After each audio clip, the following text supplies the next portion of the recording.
Hi, welcome to Mental Arts with John Worthington, and I'm Vanessa Worthington, and I have here with John. How are you, John?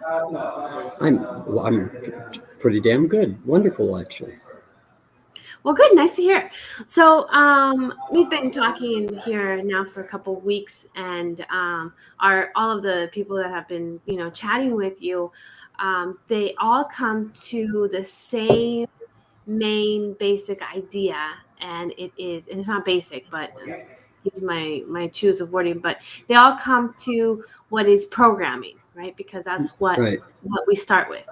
And I mean, I was raised like that, and I've been raising my kids like that as well. And if why don't you like talk to us a little bit about that part, how we Well, see it? one thing I'm sure about is that kids are always writing programs, and that Yes. I have virtually nothing at all to do with what they write as a program. I can try to influence it. I can try to correct it. I can try to say, that's a bad program, but they're still going to write it how they write it because they're the ones that have to live with it. And I don't have the right to try to force them to do something that they're not going to do anyway. What for? Why would that doesn't make any sense? Hmm. So So programming is something I think that all children are doing at every age, but I think they're doing different kinds of programming at different ages. mhm. Like it's so like for me, I have the two teenagers and an almost 2 year old and a 4 month old, and every day I can see like the two almost Luke. He is always trying to write a new program for everything. Let Yep. me figure out another way to climb up this, or to open this, or to get into the cat food. Cat and dog food is a main thing that we play with around here because they do it. Why can't I? Well, really, I mean, it makes Yeah, sense to him, I'm sure. yeah. Well, he sees everybody else getting into that cat food and giving it to people, to the furry friends, so he wants to do it too. But yeah, so it's really like in parents that have like young people living in their houses. um, you can see as a parent, like, maybe you don't have the language, but you can see it as a parent, them doing it because you talk to your friends and you think it's funny, and oh, I've seen this do that. I All the kids, share they probably all share a programming, right? And you can see Some in some things like language, for instance, most kids share right. that program, for Yeah. as an example. Like for instance, Nikki and Joshi, like they like the discipline when they're learning something. Like for coaches and stuff, they like the discipline because that's how they know how to learn. I don't know with Luke yet. We're still finding out. Okay. So I don't know. Like, how? What else can you say about that? Well, Luke and Leah are pretty much doing the same thing in one sense. They're both filling in their what we would call their beliefs in real. Hmm. In other words, Luke's looking into the trying to get into the cat food to say, okay, why isn't this a real thing for me just the same as it is for everybody else? What am I missing? Okay, Hmm. how I mean, everybody else just reaches in there and gets it and puts it out. Why that's what I'm doing. Why is that wrong for me to do it? What am I missing here? Leah's trying to say, okay, I'd like to grab that ball. And what am I missing about, I'm getting my hand over there to grab that damn thing and making it go do, ding, what I want Yeah, it to do. Okay. the wooden They're hand. both of those are doing the same kinds of things. They're both trying to learn how to make real things happen. Okay. Whereas both of the older kids are doing something else entirely. What they're doing is they're trying to fill in how reason works. Okay. I mean, Josh is just at the very end of figuring out how his feelings work. Okay, to use a common phrase, but it's really what apps he's going to use in his life. Hmm. He's got a music app, he's got a sports app, he's got a wrestling app. He's got a whole bunch of these things that he's going to develop. That are probably more than apps. They're probably actually meta programs of some variety that he's going to use throughout his life because of what he learned from those things. And now he's at a place where he's going to say, okay, let me see how I can take all those things that I learned, and how do I apply them out here in the world. It's like Megan just got her driver's license, so she's learning how to pay attention in the world by driving, for instance. That's a reasonable thing. That's something where she's learning how to be a rational individual. She's using what we might refer to as a beta thought, whatever the hell that is. But she's using consciousness and talking to herself about what it is she's doing and whether she's doing it properly and so forth. Up until about 10 or 12 years old, kids may not even be aware that they ever talk. They may not ever talk to themselves. That's kind of like a turning point, I think, in a kid's life, perhaps. It's hard to find research on it, but it looks that way. So I may be wrong about that completely, but I haven't found a whole lot of research that supports that, but I think that's true. That a kid finds out for the first time that they talk to.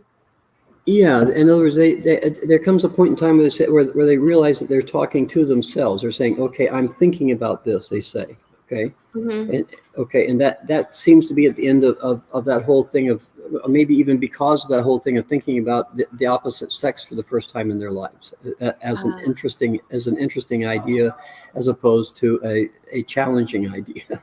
It returns to challenging later when they get married, but until they Okay. So, and again, like, I know that a lot of parents see these things in their children or, grandchildren, because, like, my kids, they say that I have like two families because, Nikki and Joshua are, older, and then we have the two younger ones. So there's like different generations that they're probably not going to, like, they're not going to play around, getting in trouble together and, well, we hope not. yeah. Okay. But they say that, I have two families, and looking and like experience everything again with Luke and Leia has been like, oh wow, like, I can see things that I missed the first time. And I think that I've heard you sometimes once say that grandparents are the ones that do like help raise the children because the parents don't know what they're doing or something like that. Yeah, well, that's true.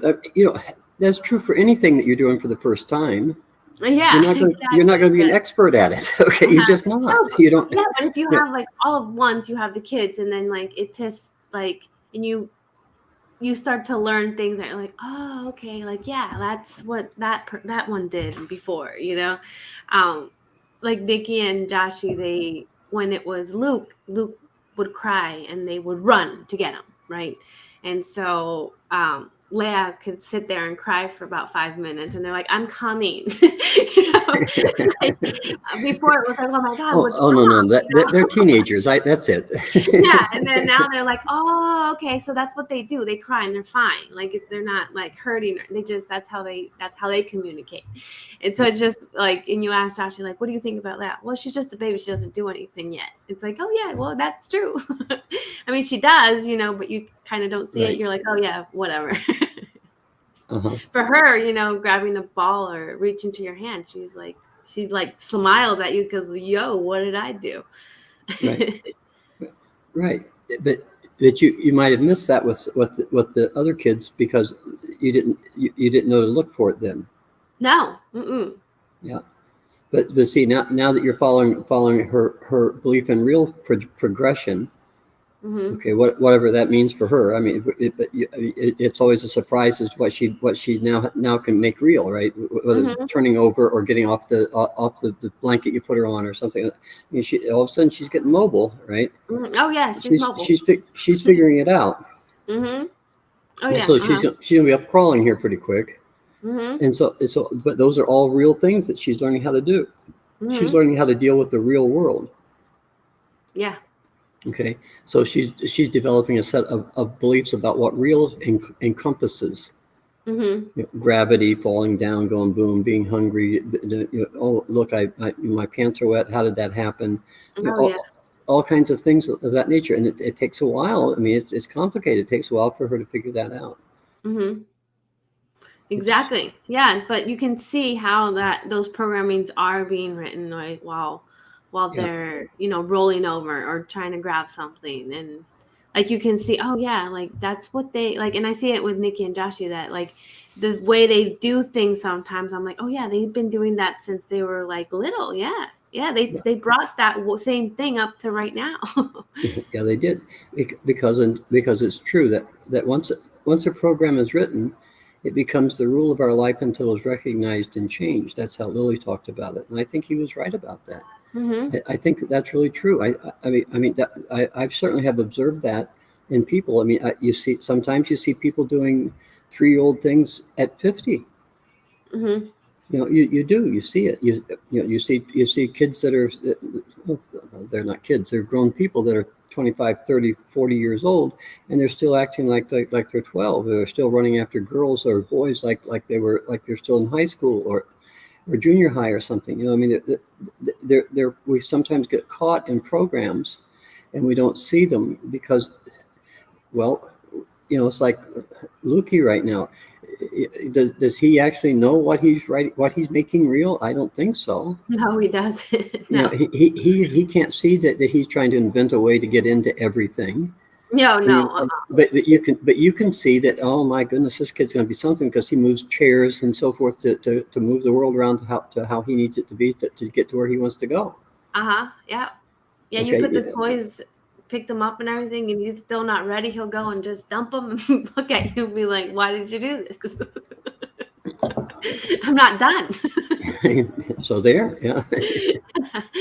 Yeah, and that's I hope that attitude of determination, he will take it up to an adult, because maybe that would be a success for him. Well, but you also may find he needs to modify that somewhat in places. Oh Not yeah, because because right now, as a three, as his age, it won't fit no, but in the. at this age, it's cute, right? Uh-huh.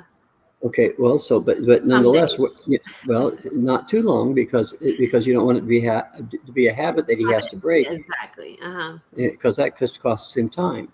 Hmm. You need to walk him into a place where he can say, okay, I see it. When I'm done, then I should just take out a few of these toys. And I'm sure that with the help that you got with the 2 older ones, I'm sure he'll get to there, Yeah.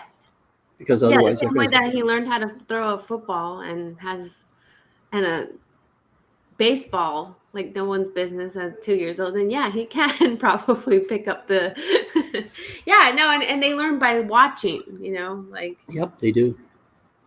Yep.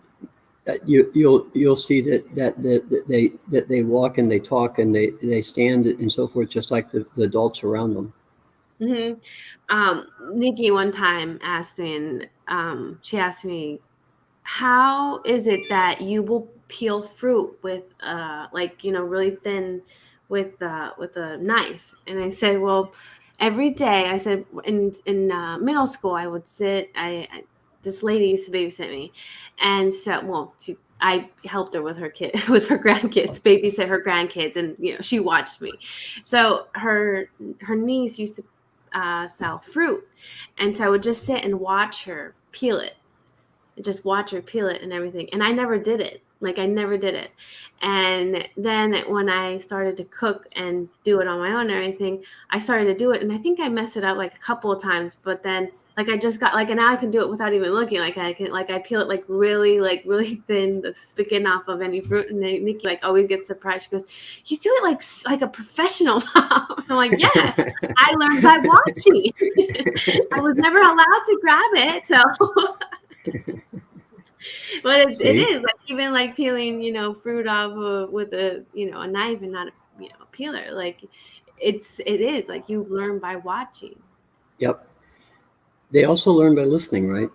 Hmm. Okay, so you've got kind of a Yeah, and it's, oh double man, thing yeah, there. because you have Luke. You ask him, "Do you want to go bye-byes?" And he goes, "No." "Do you want this?" "No." And it's like, well, that's the only thing he hears. Like, don't get mad that he says no. I mean, you're telling him no all day long. Right, right. No, not that. No, not Well, up there. remember the parrot. Yes. No, no, no. So, yeah, and You should tell them the story of the parrot we had. which, oh, with Becky? Yeah, no, yeah, the ones down below. What's her name? Vicky. Vicky, yeah. Yes, yes. I wanted a parrot because my neighbor had this awesome parrot that every single time she'd walk in, she'd say, what did she say? Fuck you, Uh, Vicky, or something yeah, like that. I don't know. And I always because wanted this parrot. one time they were fighting. Vicky and her old man were fighting, and he got mad and went out the door and slammed the door. And as he went out there, he, oh, fuck you, Vicky. And that's the only thing the parrot ever learned. Oh, he said it in a tone where it got programmed. The Exactly parrot said, that. "Oh, that."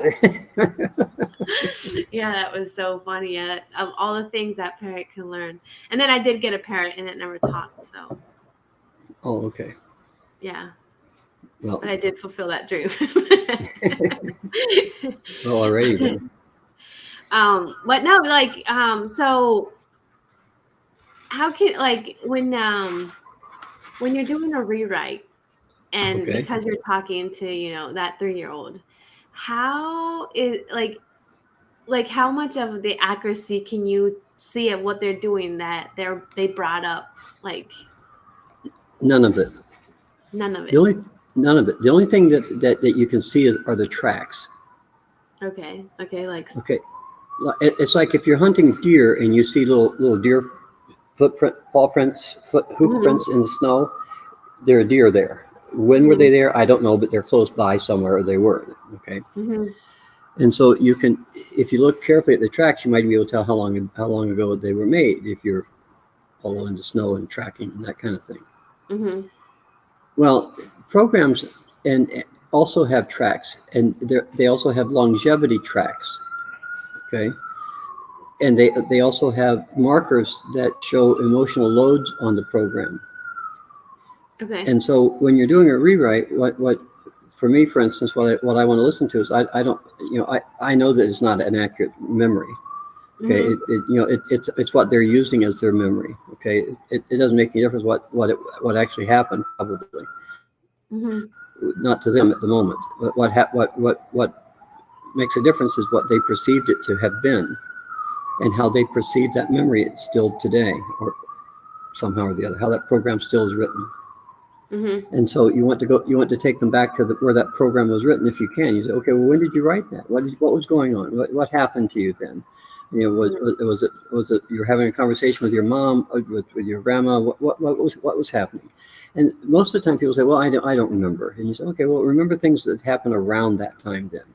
And so that where did you live? What color was your room? What was your favorite toy?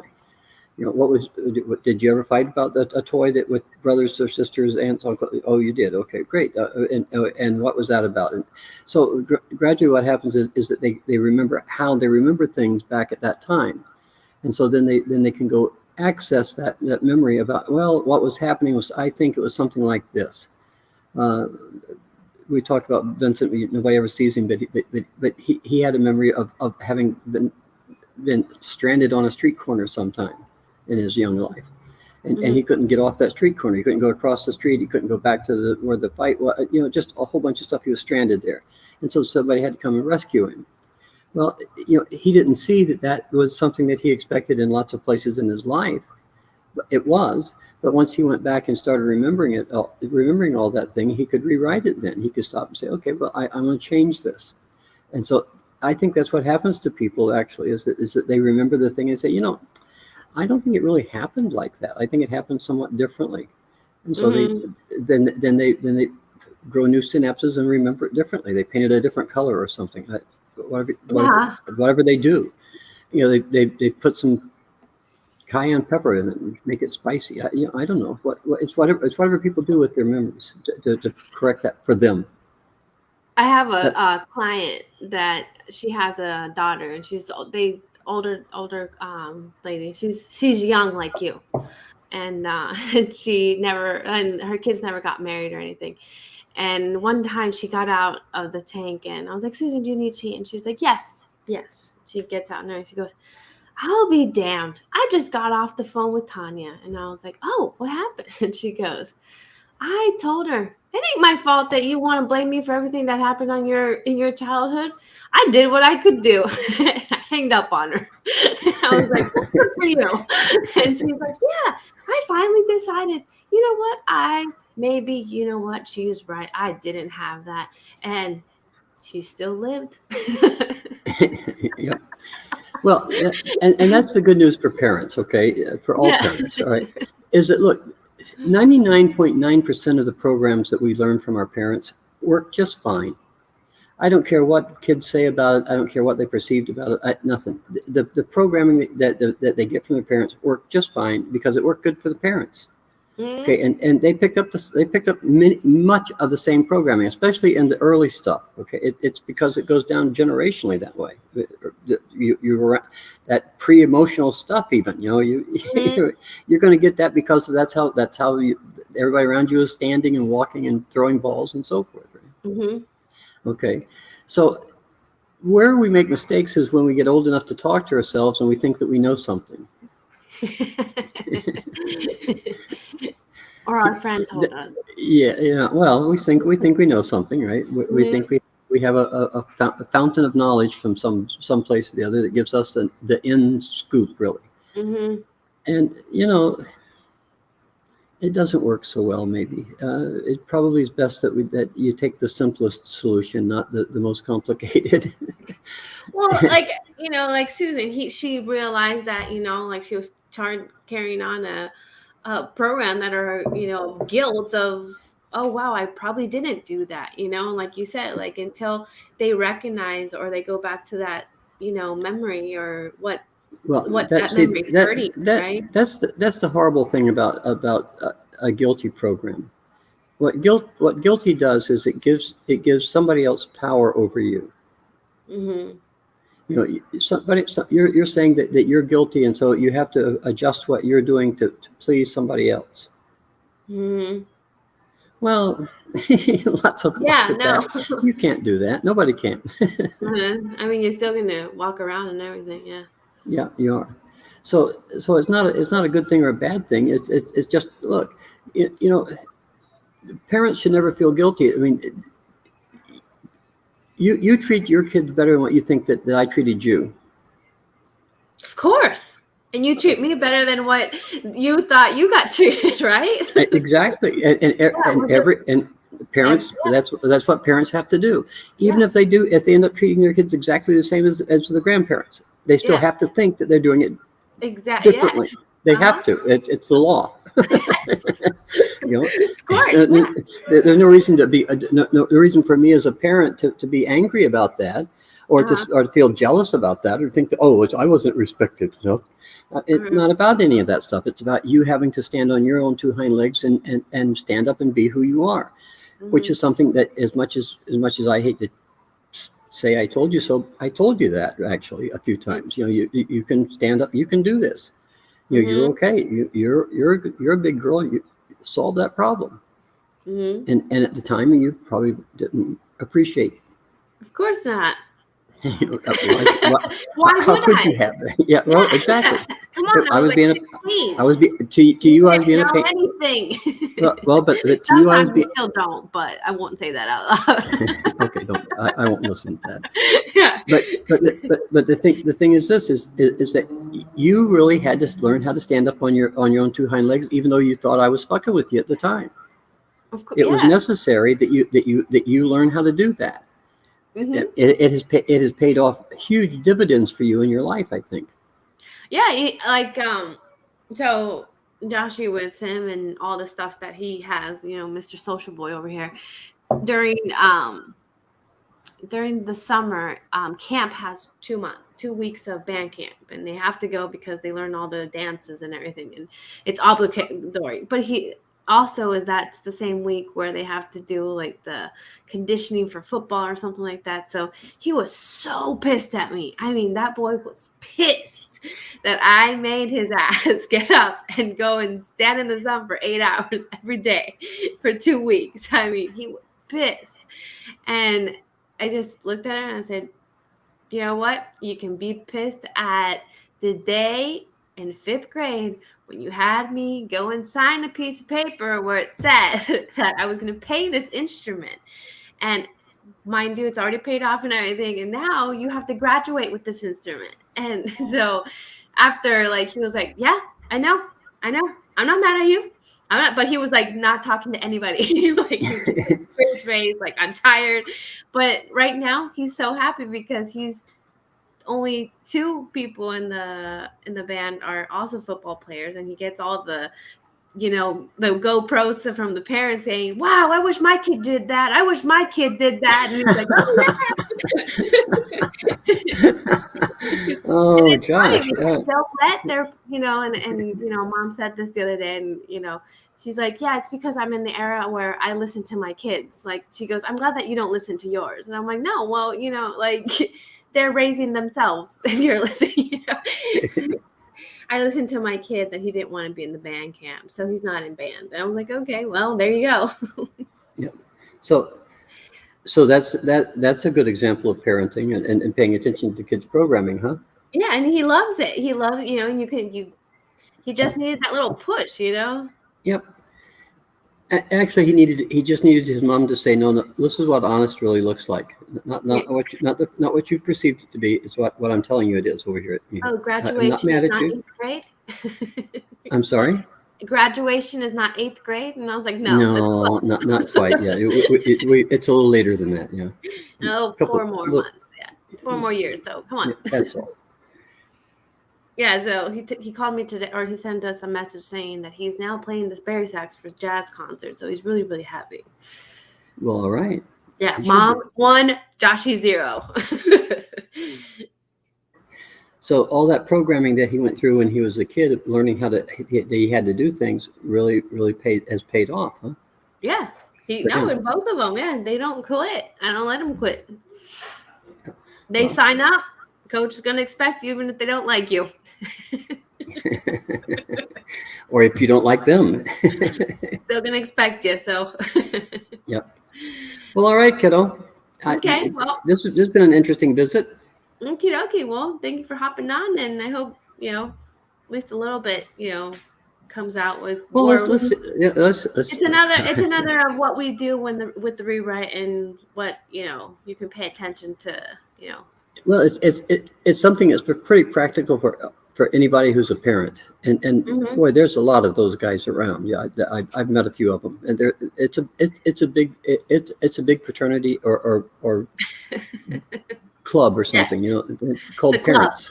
Mm-hmm. Yeah, it's a club. You can't you can't come in if you don't have a kid. So no, you can't. And you fur don't babies fur babies are not kids. So sorry. No, not really. All right, kiddo. I'll see you later then. How about that? Bye. Bye.